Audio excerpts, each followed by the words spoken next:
Seja muito bem-vindo ao Cantinho Ontológico. Meu nome é Gustavo Luiz. Hoje é dia 1º de janeiro de 2026, portanto, feliz ano novo. Que Deus possa abençoar sua vida rica e abundantemente. Neste vídeo, eu quero falar sobre o versículo de João 3,16, que é frequentemente chamado de a Bíblia em miniatura. Um texto que você certamente sabe de cor e salteado. Diz assim, conforme o nosso destaque que está sendo feito. Porque Deus amou o mundo de tal maneira que deu o seu Filho unigênito, para que todo aquele que nele crer não pereça, mas tenha a vida eterna. Note que diz, Deus amou o mundo de tal maneira. Mas observe que raramente as pessoas param para analisar a conexão dele com o contexto. O que vem antes do versículo 16? Qual o assunto posterior? Eu quero chamar a sua atenção para você começar a analisar a importância do texto e contexto na sua vida em relação à palavra de Deus. Via de regra, as pessoas sabem muitos versículos isolados, mas pouco contextualmente, e isto cria uma enorme dificuldade de compreensão das Escrituras Sagradas.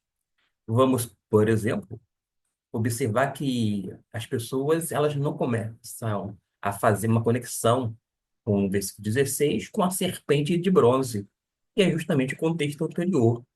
E qual é o contexto posterior? É com a condenação de quem não crer. Pois bem, o que vem antes e depois do versículo mais famoso do mundo, sem dúvida alguma, João 3,16. Porque você conhece João 3,16, mas o contexto dele. Bom, o erro de ler João 3,16 isolado faz com que você não considere a conexão com Nicodemos. Além disto, dentro da questão da interpretação na prática, você deixa de desvendar o contexto real de João 3,16.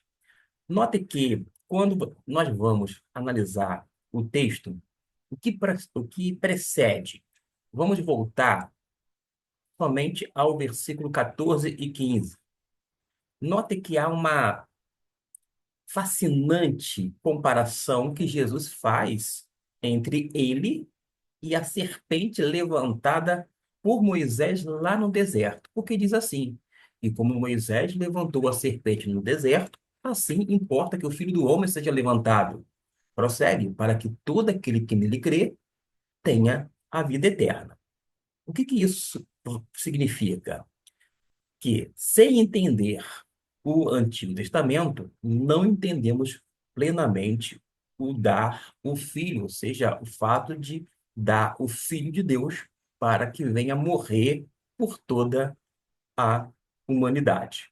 Vamos, de uma forma sucinta, analisar o versículo posterior do versículo 16. Vamos, então, para esses dois, 17 e 18. Vou destacar. Porque Deus enviou o seu Filho ao mundo, não para que julgasse o mundo, mas para que o mundo fosse salvo por ele.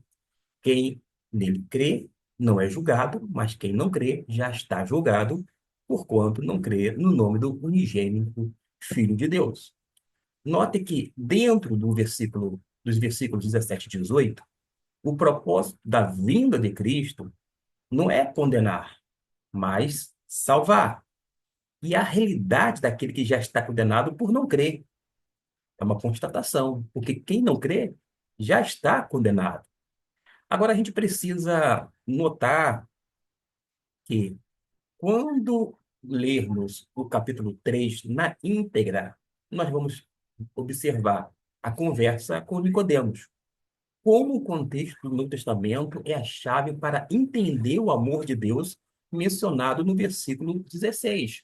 Porque a gente precisa voltar no início de João 3 para observar o que foi dito entre Jesus e Nicodemos, tanto em relação a conversa com Nicodemos e a regra de ouro. Qual é?